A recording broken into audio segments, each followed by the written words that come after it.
Hello, and welcome to the If We Knew Then podcast. I'm Steven Sachs. And I'm Lori Sachs. Today is a really exciting interview. So exciting. We are joined by Ed Casagrande and Matt MacNeil from the Canadian Down Syndrome Society.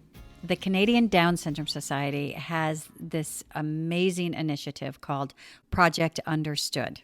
Project Understood is a collaboration between the Canadian Down Syndrome Society and Google AI. And they're creating a database that can help train Google's speech recognition technology to better understand people with Down syndrome. And what I want to do is I want to give just a huge kudos to Google for being the front runner on this. Because when you have a major corporation that steps up and makes you part of the conversation, then you become part of the conversation. And I think that's what we want. We want to be heard. We want our children to be heard. We want our community to be heard. And they are literally making it possible for us to be heard and understood. It's inclusion at its finest point. It's what we fight for in society, in education, and now Google has teamed up with the Canadian Down Syndrome Society to say, we're going to give you that support so you are part of the conversation. And it's been long awaited and should be celebrated. And so thank you, Google, because I hope many follow in your footsteps. An actual part of our speech therapy training that we do with Liam, we try to incorporate fun little games, is we work with our home virtual assistant and work with Liam to do commands. And when it actually understands him or he gets it to work, we always celebrate it. Yeah. So we're looking forward to this technology and we can't wait to learn more about it. Speech recognition is something I use on a daily basis in my life with texting or even email. And it's really nice to think that this is something that our kids will be able to use in the future. Both of our kids. Absolutely. Okay, so let's get started. Ed and Matt, welcome to the podcast. Thanks for having us. We're excited to be here. Maybe we could talk a little bit first. If you could just introduce yourselves. Can we start with you, Ed? If you introduce yourself, tell us a little bit about how you got involved in this project. Yeah. Hi, my name is Ed Casagrande. I'm the chair of the board for the Canadian Down Syndrome Society. I've been on the board for just over 5 years and joined the board just after the birth of my daughter, Emma, who's now 6. Emma has Down syndrome, and I have 2 other boys, Peter, who's 8, Tommy, who's 4. I have a marketing background and felt I could bring some of that communications and marketing background to the board or to the Canadian Down Syndrome Society in terms of raising awareness on some key issues and opportunities and hopefully change some public perception. Thank you. And Matt? Also, my name is Matt MacNeil. I'm also part of Canadian Down Syndrome Society. I'm also the Self-Advocacy Committee Chair and also called VADA. We help Canadian Down Syndrome Society a lot of stuff with the VADA group. Yeah, as self-advocates, Matt and his team provide obviously great insights for us, especially when we're trying to create, awareness campaigns and really understanding real life challenges and opportunities that someone with Down syndrome would face. And while we have, many people with Down syndrome in our lives, it's great to get that firsthand information from self-advocates. So Matt is the chair of the VADA group, which is Voices at the Table for Advocacy. It's our self-advocate group at the Canadian Down Syndrome Society. And I know you've both done so much for the Canadian Down Syndrome Society, but today we'll talk specifically about Project Understood, and maybe you can tell us a little bit about that project. Yeah, so for the past 4 years, the Canadian Down Syndrome Society puts out a major awareness campaign during the first week in November, and that coincides with Canadian Down Syndrome Week. We start the process on trying to tackle some, real situations, opportunities, real life scenarios. We've focused in the past in terms of handling some of the myths when it comes to Down syndrome, providing resources, speaking to some of the limitations to to support for people with Down syndrome. So we tend to tackle different issues over the years.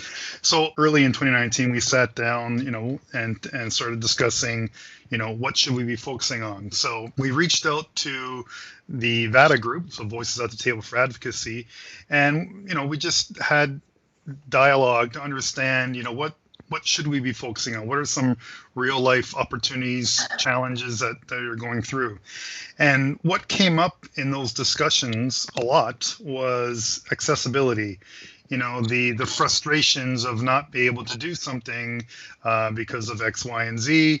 And while we continue to have those discussions, technology kept coming up, and how some of the challenges around technology where, it's meant to make things easier, but in fact, for some, it makes things a little bit harder. We have a great communications partner, FCB, who have offices around the world, but we deal with the FCB Canada team, who's been working with us over the years to come up with these projects. So when we landed on accessibility, and then, through the discussions, technology, and then it evolved to voice technology. And with someone with different speech patterns, there are even more challenges. Like, a typical person experiences challenges with voice technology, when you're speaking into your whatever device you have, and, sometimes it comes back saying something totally different than what you said. So, just picture that happening more often with someone with Down syndrome. So, we were in this area for voice technology. So then, the team kind of went off and kind of did some research and came across an initiative that Google AI is doing called Project Euphonia, where they were looking at speech impairments, different speech patterns with the ALS community, and they were just at the looking at their technology with those speech patterns. So we approached them with the idea of bringing Down syndrome as part of the scope of this project, and from there, that sparked the discussions and brought us to this campaign where we were recruiting people with Down syndrome to log into projectunderstood.ca to provide voice samples in order to strengthen the voice technology with Google. And you were talking about coming up with the idea during Canadian Down Syndrome Week. When is that, by the way? Yeah, so it happens every year, November 1st. So basically for the first week in November is Canadian Down Syndrome Week. So we like to, we typically put out a larger awareness campaign to coincide with that. So we launched Project Understood November 1st, 2019. That's amazing. And you had mentioned FCB. I just want to clarify what that was. So FCB is a large advertising communications firm. They have various offices throughout the world. We connected with them in Toronto about 5 years ago, given that my background in marketing communications, and felt that there's a great opportunity to again raise awareness on some key issues and opportunities as it relates to Down syndrome, and with the hopes of changing overall public perception. So yeah, FCB has been a great partner throughout this whole process. Well, it's a brilliant idea. I mean, it's just wonderful. I wonder, didn't you guys fly to California and get a tour of some things? How did things look? Yeah, well, Matt, what were some of your impressions when we went to California? Mostly, I was so impressed how it looked like Google HQ. I can't say enough. I'm speechless, really. Yeah, but it was great to see such an inviting environment. Obviously much warmer weather than what we were used to at that time of year. But it was just great to speak to some of the folks that are involved in this project, because prior to that, all the conversations were obviously over the phone, and we started going down the path of doing some tests to see whether or not some voice samples from people with Down syndrome would be able to strengthen the technology and have that the voice technology learn from that. So we did a small test, and Matt was part of the group that did the test prior to going to California. And then when we went to California, we did find out that okay, we can there is learning when we're able to provide voice samples from people with Down syndrome, and Matt did some more recordings down there, met the team, and really kind of put the path in place to begin recruiting people for this project. And for this AI to work, for Project Understood to really come into fruition, we need donated voices, correct? Yeah, to date we have just over 600 voices of people donated. Matt, can you speak to some of the phrases that you had to say as part of the project?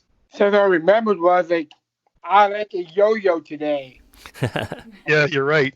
There was a whole bunch of sentences that people with Down syndrome would record. In fact, one, I guess to complete the project for one person, that it's 1,700 phrases. So that's a lot of phrases that could be completed, obviously, over multiple sittings. Yeah.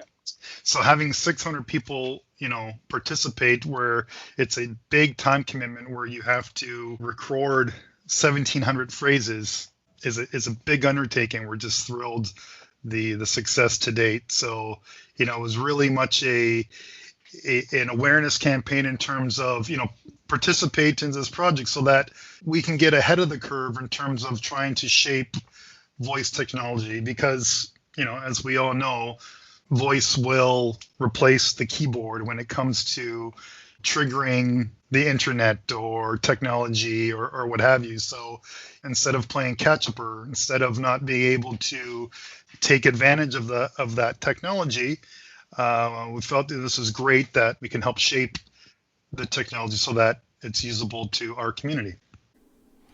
Well, it is a big time commitment, but I think of it as like when you want to record your thumbprint on an iPhone, you have to do it several times and move your thumb around. And so this lets the AI really get a real sample of your voice and your different phrases. There's so many different phrases and sounds in the human voice.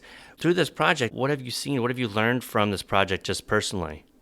For me, first and foremost, the dependence of technology, not only for a typical person, but with someone with Down syndrome. If you look at someone like Matt, he relies on his phone and the internet for scheduling work and appointments and communicating. So if a person like Matt doesn't have the accessibility to use the technology, then it's very difficult. So technology is supposed to be an equalizer.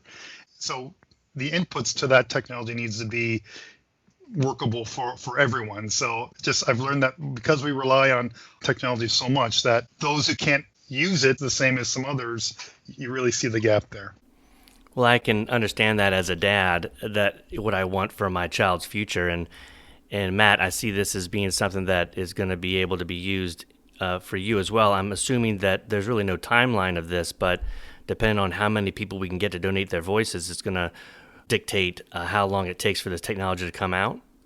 Yeah, and we're just at the I think there's lots to go when it comes to voice technology, because we're just speaking English language, right? So there's all different languages out there, different speech patterns within communities. So there's lots to do still when it comes to voice technology in general. And again, we're just speaking in relation to Google, but there are many other platforms out there. So it's not something that it's going to be ready 6 months from now. It's just part of the long process, and we're just thrilled to be a part of it at this stage of the process. And we all want that tech to work better for everyone, and I think you're getting a lot of input from typical voices into AI all the time. So this is fantastic to have a select group like a group that we're so passionate about to be able to input those voices. Now, is it presently just English that's being recorded? Yeah, right now it's English speaking and 18 years and older. That's criteria. Got it. Now, I'll put links in the show notes of everything that people would need to donate their voice, but maybe you could just give the details of how someone that's interested in participating in this project could go ahead and do it. Yeah, so, you would go to our website, projectunderstood.ca. There you'll see a very clear description of the project and the steps involved in the project. Step one is clicking the donate your voice button, to complete an interest form. You'll get an email from Google where you start recording some preliminary phrases, and then they take those preliminary phrases to see whether or not the technology is able to learn from that. And if so, then you're getting the full login, and you're recording the phrases. Matt, can you tell us a little bit about your experience when you logged in and recorded the phrases? Anything you wanted to share with that? Yeah, in the beginning, when I started doing my recordings, I like to read it over before I recorded it because so I know what to say, what not to say, and how to make sure my voice is clear enough so my computer can pick up my voice. So yeah. Yeah, and we've heard some instances where someone would have someone helping them in terms of perhaps if they weren't able to hear or read the phrase, someone would read it to them, and then they would Maybe repeat it right after. yeah. So it's flexible that way, but like I said, it's a longer process in terms of 1,700 phrases is a lot. Wow. How long did it take you again, Matt, to do the It 1,700? took me almost 2.5 days. And you were going like all out all the time with it. We've heard some instances where, they've spread it out over a week or two. So, it's you can pick up where you left off and come back and forth as much as you want. Yeah. But projectunderstood.ca is the first step. Is the information that Google's receiving, are they able to apply that as they go, or is it kind of upon completion that they'll be able to create a system? It's apply as you go. So it's just, the technology is always learning. It learns best through repetition and quantity. So yeah, there isn't like a set number that we're waiting to hit before we, then teach the technology to recognize all that. It's ongoing. Since you've begun this project, is there anything that you've learned that has changed what you think about or how you're creating the accessibility? Yeah, well, I guess when it comes to voice technology, right now it's all about the fun stuff, right? Accessing music, movies, buy stuff, check the weather. It's the fun, entertaining stuff. But when you look at the future and what can happen, you could picture booking appointments, or when there's driverless cars out there, call speaking into your voice assistant, say, hey whomever, pick me up to take me to my job, for shopping. Like there's just so much there. And then there's the two-way communication aspect where there's discussions and people, numerous TED Talks on this, where they talk about vocal biomarkers, where the technology is able to understand through the tone of your voice or how your voice sounds, whether or not, you're ill. So just picture, waking up, hi Google, and oh, hey Matt, or hey Ed, you sound stuffy today. Would you like to call a doctor? Like you can see where it can go. And I guess another thing as I think about the future with this, is companionship. So I think of my daughter and and I hear of stories from other people who have Down syndrome. School, very inclusive, lots of activities, friends, lots of fun, lots of interactions and participation. But then as someone graduates from school, things start to taper off a bit, and especially if your friends have moved on to school and you're not going to school, or you're not working or whatever. So there tends to be a dip when it comes to companionship. So not to say that this would replace humans, but if it becomes more of a two-way communication technology, and it won't be one way, and I think that would contribute to fighting against someone feeling like they're isolated or lonely. So not to say that would replace human voices, but there would be that two-way communication that I think would be highly beneficial. And maybe particularly in those Canadian winters. Can I ask you, how old are you, Matt? I am 30 right now. And so my question for you with technology is, obviously there's been great leaps and bounds in technology over the last 30 years. How has technology changed your life and your experiences? Like, I love technology, really. Seems to me that I use it a lot, so mostly it changed my life because it's really helped me look for different recipes on cooking and stuff. So it's like telling me how I can be independent, and it helps me to learn that I can use than typing and then talking. Yeah, and just further to that, having hung around with Matt and lots of people with Down syndrome in their late teens and early 20s, the reliance on their phone is the same as a typical person. So it's staying connected. It's looking for Kind of like rescues. if I had a quick text to Ed, I just send to my phone to a quick text to Ed instead of me just doing a big long text by hand. I just do my voice instead. Yeah, which is, the same as any other typical person would want to communicate, short to the point, using text. So I don't see a difference. And there's just that reliance of technology to stay connected with friends and families as a key driver for this. Well, I guess the reason why I was so interested, Matt, in what technologies and how they've changed for you is because our son, Liam, is 10 years old. And so our experience as parents we've fought for Liam's education. We're constantly advocating for equality, mostly right now because he's 10 with his education. And one of the things that has always brought me hope was technology and how it's changing to equalize the playing field for my son and the hope that what's out there, like Ed, you had mentioned the self-driving cars, that brings me joy to think about. So I wanted to try to understand or have a picture of how that's changed for you just in your journey over the last 30 years. Yeah. I rely on it, yes, definitely for my activities for the day. Having to keep track on things that I might forget. Yeah, it really helped a lot since I use my phone a lot. Oh, much cool. So, yeah. And how would you feel if, you didn't have your phone or the internet connection was down? I'd be lost if I don't have any technology. Well, that's true for so many of us, right? I mean, it's the world. To my point, it's the same as everybody. No, I love that it's opening so many opportunities. Yeah, I just see it as the new trigger.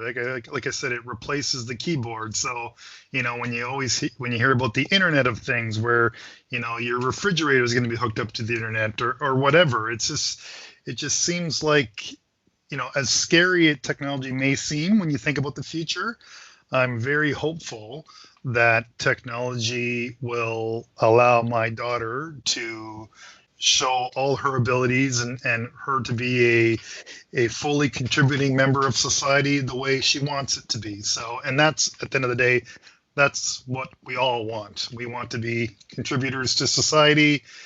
And, if there is something that is able to level the playing field, then I'm all for it. Absolutely. It really does bring me so much hope with the technology and even just the changes that Liam has experienced, even with this homeschooling. I find that he's progressing more because he can go online and today he signed up for summer school and the Down syndrome didn't even come into play until he logged in and the teacher saw them. So it eliminated all of the other misconceptions that people might have and their want to put him in a certain box. Nobody knew. So he just jumped right in with everybody else, which I feel is how it should be. Yeah, I think we're gonna find, given the current situation with COVID-19, is that we're going to have a new normal. And I think even a greater reliance on technology in order to stay connected and to learn and to entertain and communicate. So technology isn't going anywhere. And voice will be, in my opinion, the dominant trigger to that technology. Well, one of the first videos I saw after learning about Project Understood was a video that you and Matt did, which was a virtual presentation to the UN, which was pretty fascinating and exciting, I bet, for you guys. Specifically, Matt, can you tell me about that experience? It was a really good experience doing a virtualized UN. I went the year before to the UN in New York, so it was fun doing it a different way because it's online. So it's fun recording it with Ed and all the message that we sent gave a great impact through this project. Yeah, it was unfortunate that we weren't able to go there in person to present, this project, but we were glad that we were able to participate via video. And yeah, as Matt said, he was there a few years back in person, actually communicating our first campaign. So it was just great to promote this campaign, this project on a global scale, via the United Nations. So it's a personal thrill for me, obviously, and it's the second time around for Matt, so it's no big deal, I would assume, right, Matt? Been there, done that, right? Well, we had kind of touched on it before about perceptions of Down syndrome. What particularly do you think of as perceptions you'd like to change about Down syndrome? Well, I think, first and foremost, it's about people first. So, when I think of my daughter or Matt, Down syndrome is a part of them, but it doesn't define who my daughter is or who Matt is. So, it's really, at the bare minimum is like, it's a person. We're all people. We're people first. And there are lots of different people out there with lots of different abilities. So before having my daughter, and, I didn't know much about Down syndrome, but, the things that I probably thought about when I thought about Down syndrome were the limitations, or what a person with Down syndrome can't do. Since having my daughter, and obviously, meeting lots of people with Down syndrome like Matt, and seeing their abilities has changed my perception that I need to focus on the abilities, and there's lots of abilities, and it's just a matter of raising the bar and giving them the opportunity to reach those abilities. Sometimes people with Down syndrome need a little bit of help on certain things, just like anyone else. But, with the right resources and support, they can conquer many of those challenges that they're often faced with and maybe weren't able to overcome in the past. So that's what, this whole journey has taught me in terms of people first. And, not only within the Down syndrome community, it's everyone. And, what we're seeing right now, what we're going through right now in terms of what's happening across North America in terms of some of the protests echoes that. We're all people. We all should be treated equally with dignity, respect, and we need to be aware that there isn't one typical person. There are lots of different people in this world. I love it. Yeah, it's an amazing time because I see true change, and this is part of it. This project. Matt, do you have similar thoughts in what perceptions you may be breaking through with this project and just with your life? Yeah, I know that we all might be different, but we all can make a difference. And I'm always saying that every time because it is making a difference. We are people first, like Ed said. I want people to see that things that we can do and things that we can't do. And most of the things that we can't do, we can do. Matt, how often are people surprised when they find out that you live on your own with some A lot of people are roommates? surprised being on my own, being independently. Then I'm breaking through barriers. How often are people surprised when they find out that, you've held the same job for, is it 12 years now? Yep. Yeah, or I don't know if you saw one of the videos for Project Understood, but, Matt rides his bike to work to check his schedule into work, and he was also riding one of the Google bikes at the Google campus, and that surprised a lot of people. Again, it's just it's just changing the perceptions of Changing what the barrier someone that we can do. can do stuff that we can do, and stuff that we can change people's experience of what we can do. The turning point for me after having my daughter was so every year, or in the past, the Canadian Down Syndrome Society does a conference every year where people from all over Canada come to the conference for over a weekend. And that was, my first conference. I had just joined the board, and I was actually working the Canadian Down Syndrome Society booth. Like there's a number of booths, kind of like a trade show style format. And I was sitting down with Nick, who's one of the members of the VADA team. And at the time, he would have been early 20s. And, this was really the first time that I actually sat down and spoke with someone with Down syndrome who was an adult. And, this is like my daughter, I think she would have been like 4 months old or 5 months old. And that, I'll never forget that conversation, because what I learned from that conversation, after talking to Nick for over an hour, is he wants the same things as anybody else. We talked about music, we talked about girls, and, he talked about wanting to move out and get married and have a girlfriend and getting close to a girl and all those kind of things. And it was like, that was a typical conversation I could have had with any 22-year-old or however old he was there. So to me, that really just opened my mind to say, you know what, similar to a typical person. Nick, in that case, has the same hopes, wants, and dreams as anyone else. And, even spending lots of time with Matt over the past year with Project Understood, it was very same feeling in terms of, Matt wants a paycheck. He wants to pay taxes. He wants to live on his own. He wants to have relationships. It's the same as anybody else. Matt, first of all, I love as a parent, and I'm going to come more away from the technology side as the parent side of our podcast, because I have a lot of questions myself whenever I'm watching just with all the changes that are going on. And I want to say that I love that you're out there and people are seeing, and as you said, Matt has a job and he's had it for 12 years and Matt rides his bike to work. And some of my frustration as a parent sometimes will be that this is a surprise to people.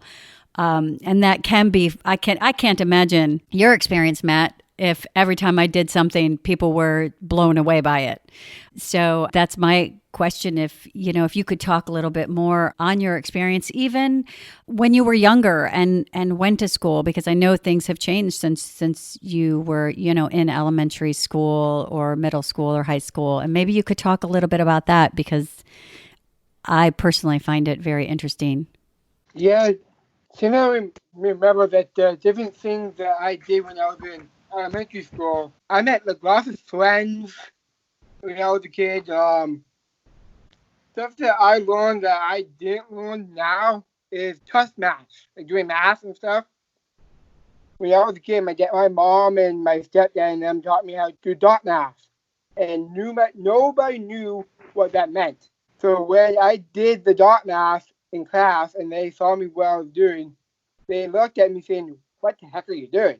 And I said, "I'm doing dot math." And at the end of that, they told me that, "Can you teach us that?" And at that point, they were so surprised that another way to do math is that way. So I made a great friend with doing that. And the other friends now come up to me and said, "Matt, thanks for changing my life. You really helped me a lot when you were a kid. Don't change yourself." And that's where I come from now. To tell them that do not estimate who people are and stuff like that when we were kids. Yeah, that's a great example where, Matt just needed to be taught a little bit differently to adapt to the way Matt learns. And of course, he was able to learn. So it's having that awareness that, as I mentioned, some people may need to be taught in a different manner, or using a different resource, or more visuals than words. I'm just making up examples, but it's we need to kind of think beyond. There's only one way of doing things. And speaking of school, like even Matt, he went to college and he lived in residence. So again, when I found that out, as you mentioned, Lori, it's like, wow, when I hear things like that, it's like, okay, well, then maybe my daughter can do that.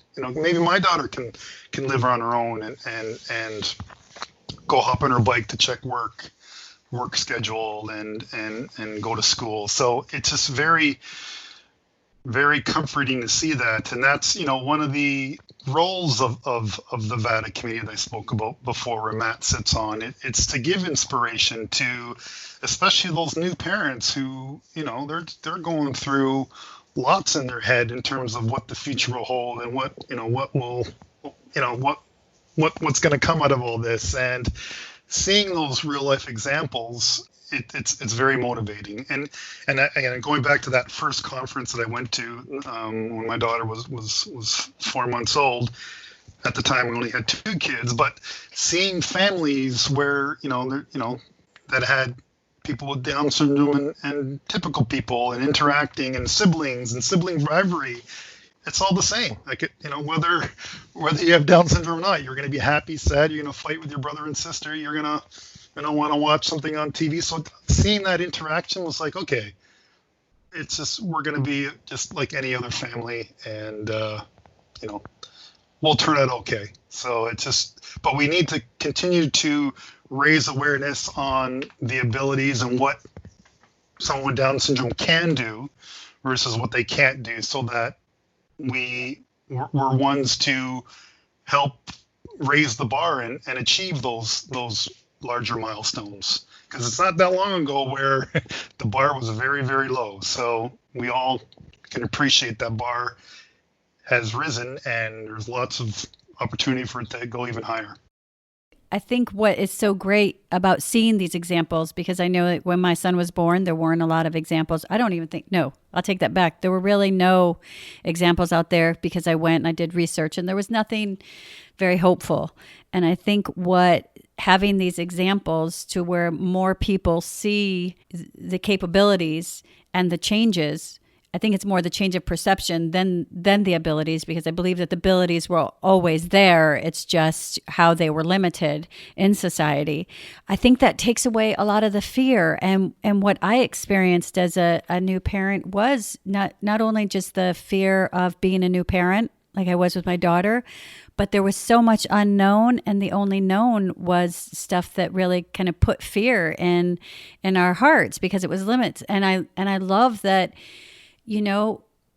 That's one thing I said to my husband when Liam was born, is just like Sophia will go to college if she chooses, Liam's going to go to college if that's what he wants to do.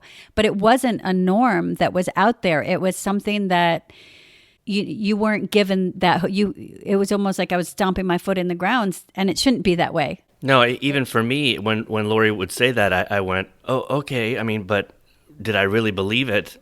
Not initially, because I was brought up to think of someone with Down syndrome as limited. I wasn't.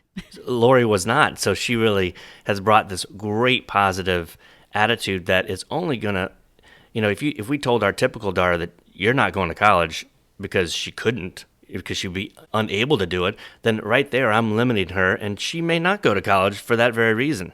So having these positive attitudes and telling everyone what they can do, just like how you said, Matt, what can you do, not what you can't do. That's going to really make everybody rise to that higher bar that you talked about, Ed. Yeah, and it just goes back to, and again, this applies to everyone, is just, not shutting the door on people and creating those opportunities where doors are open, so that, someone has the opportunity to see what's on that, on the other side of the door there. Going back to, how I think about the future all the time, I'm hopeful as well, and I'm, Liam, you said Liam is 10 years old? Yes. Yeah. So, my daughter Emma is 6. So they're going to go through school, for the most part, very inclusive classrooms, and they're going to be surrounded by peers and their classmates and friends who, I'm hopeful that they see Emma as Emma and not, Emma the Down syndrome kid. But those classmates, those friends who are very young right now, they're our future leaders. They're the future bosses. They're the future HR departments. And I'm hopeful that to them, it will not be a great leap. I'm hoping it happens much sooner than that, but it's not a big leap to be diverse and to be inclusive, beyond school, and especially when it comes to work, because I think, there's lots of opportunity there. I think, today a lot of companies feel that yes, we need diversity, not only from physical, but just all walks of life. But I think a lot of people are held up on the how to do it. What supports are in place to get that done. So I'm hopeful that we will overcome that. But that's a huge area that I'd like to see some progress made on.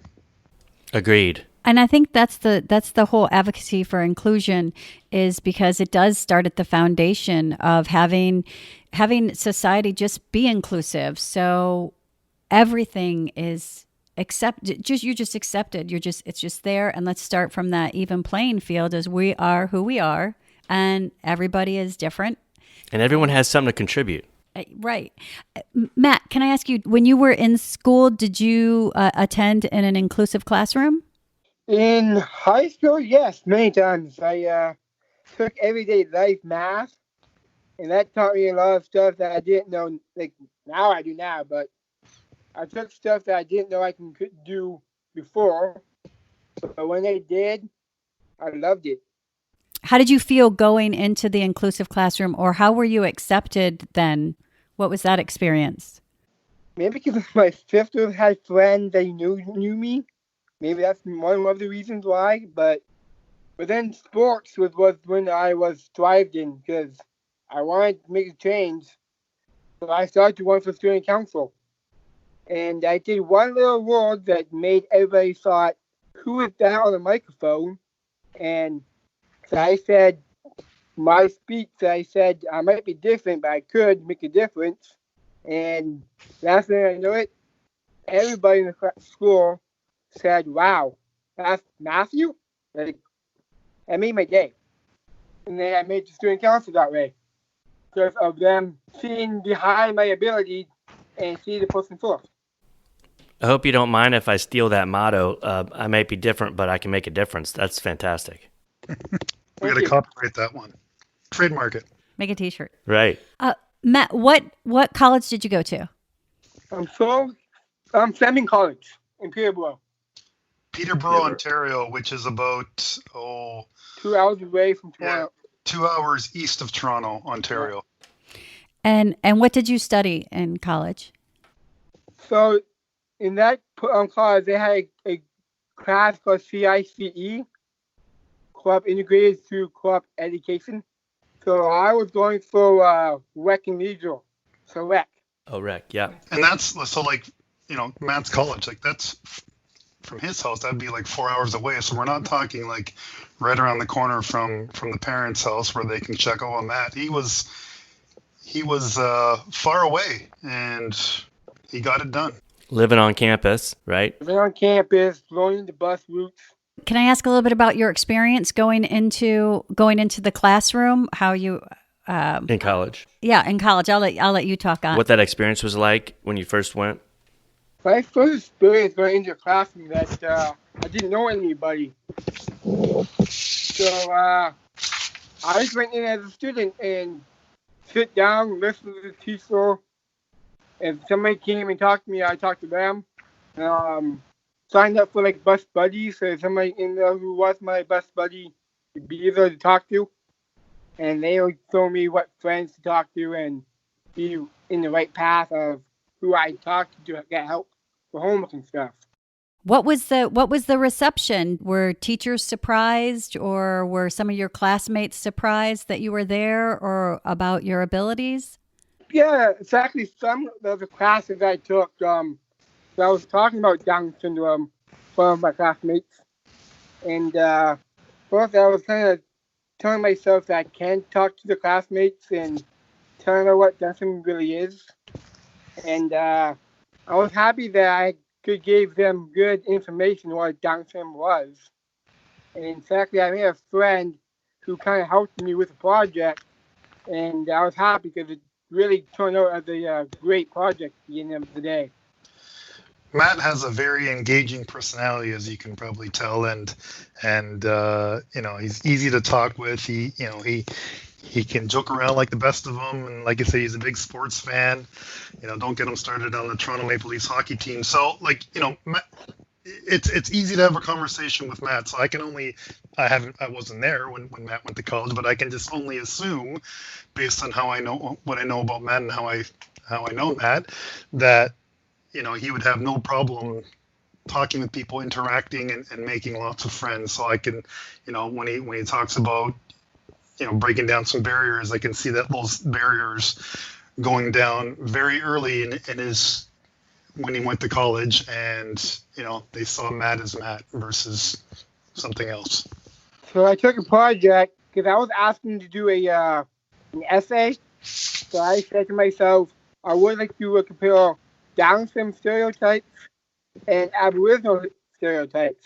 And I wrote into a good essay, and I turned it in, and the teacher's like, "That's amazing." So I got an 85 because of that essay. Turned that into a blog for the Canadian Down syndrome. Oh, that's fantastic. I'd love to get a link to your blog. I would put that on the show notes if anyone wants to read that. And going back to Project Understood, this technology will help people blog as well. Of course. We always like to ask a question to our guests. The podcast is called "If We Knew Then," and it's from a parent's perspective usually. Usually it's I wouldn't have worried so much in the past if I had known things, and that's probably universal in any capacity or any subject that you could talk about, any experience you can have. But maybe I can direct this to Ed first. Would you have an "if you knew then" statement to make? Yeah, a good question. If I knew then, well, things are going to be okay. Isn't that funny how at the beginning of a journey, you have all these questions and the unknown, and it's just human behavior possibly, and also just the information we have.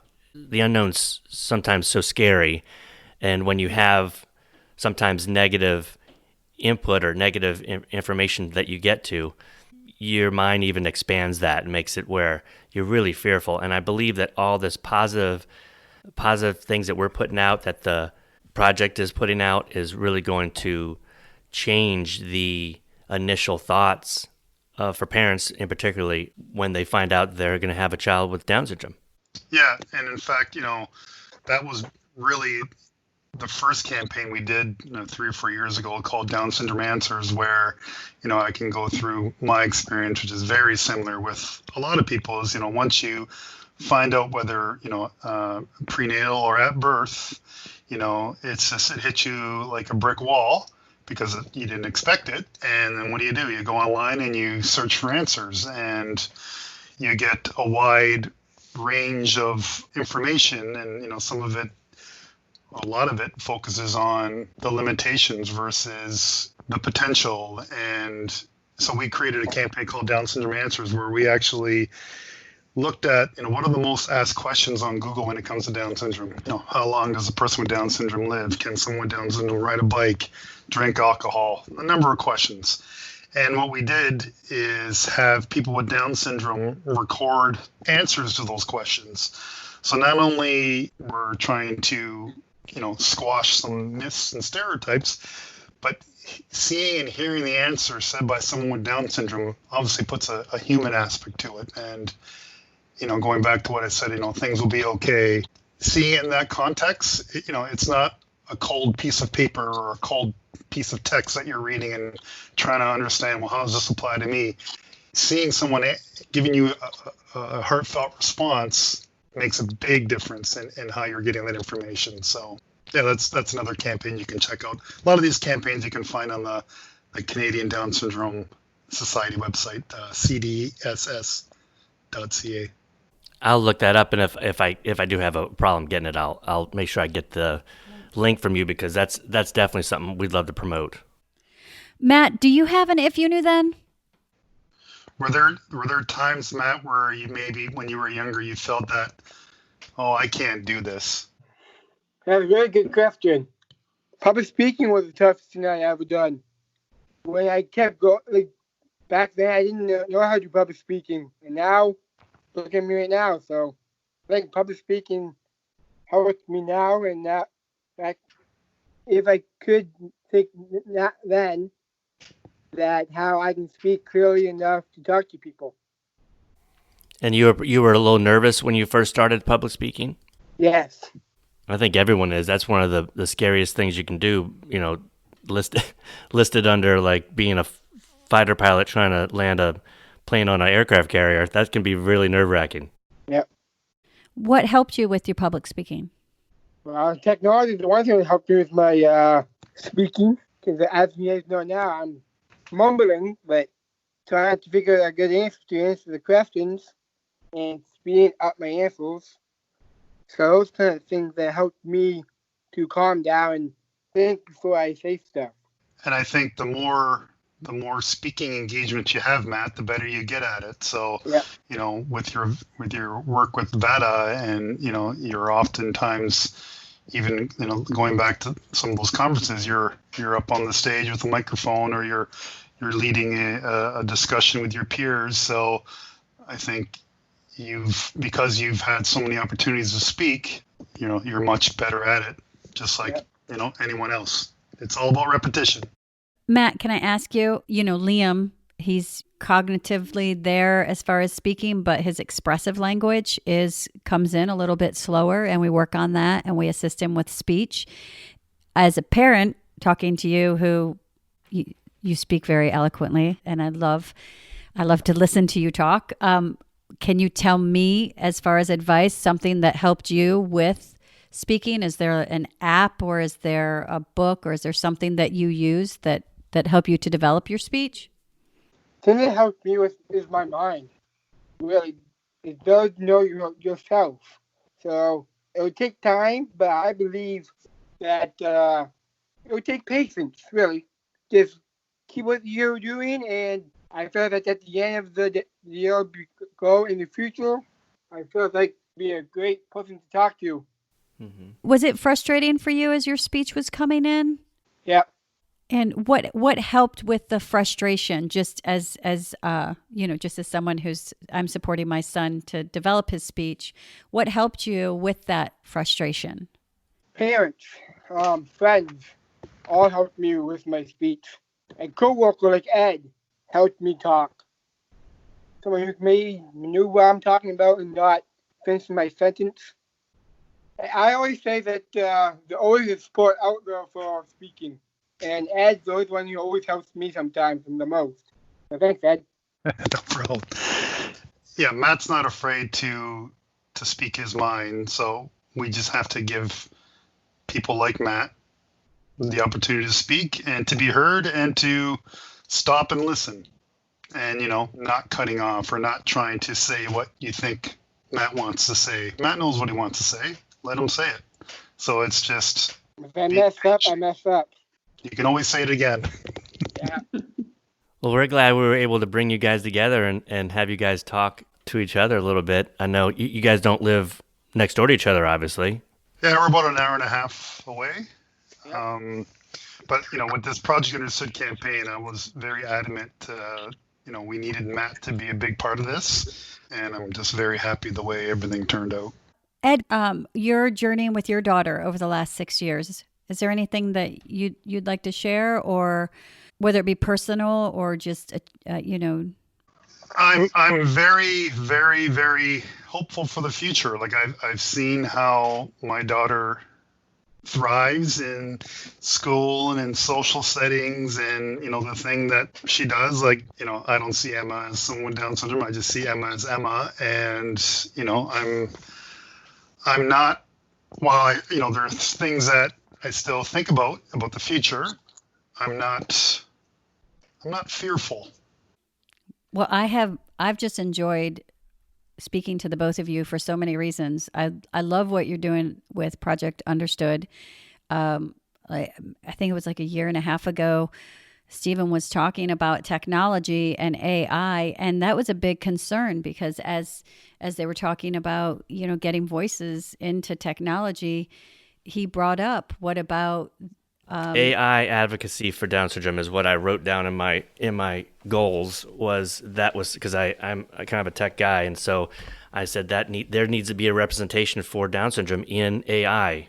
So we were so excited when we heard about your project, because we know the advances of technology, and we know how technology opens up so many possibilities. So on that level with your project, it's been great. And I love putting the information out there because I think it's a beacon of hope. And I think that the more hope we can get to other parents and, adults living with Down syndrome and kids in school with Down, that's hope. That's, there's people on your side and we know what we can do. And I love it. I love that the word is being put out there. And then on a personal level, to hear, Ed, your experience as another parent and your honesty, I appreciate it.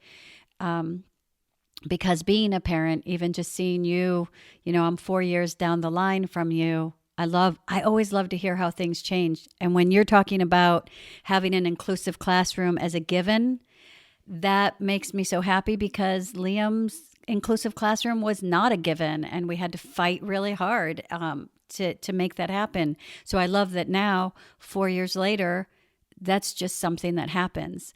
And Matthew, thank you so much for sharing because you give me so much hope for my son to know, that you're out there and you're doing it. And what needs to happen is everybody needs to see and know that you're out there and you're doing it, and everybody can be out there doing it. And it's having the support. And so I appreciate you sharing your stories because as a parent, it makes me happy. It really does. And, vehicles like your podcast allows Matt to tell his story and people hear Matt's story. So we're all in this together. Yep.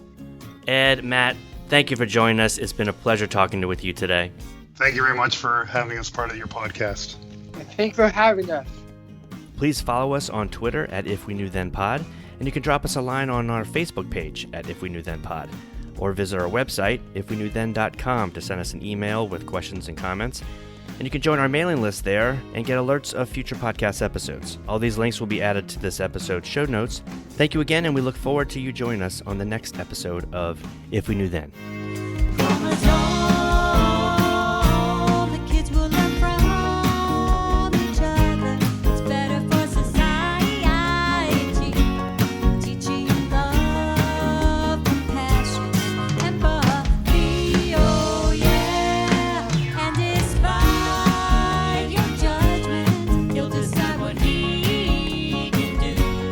Mama wouldn't take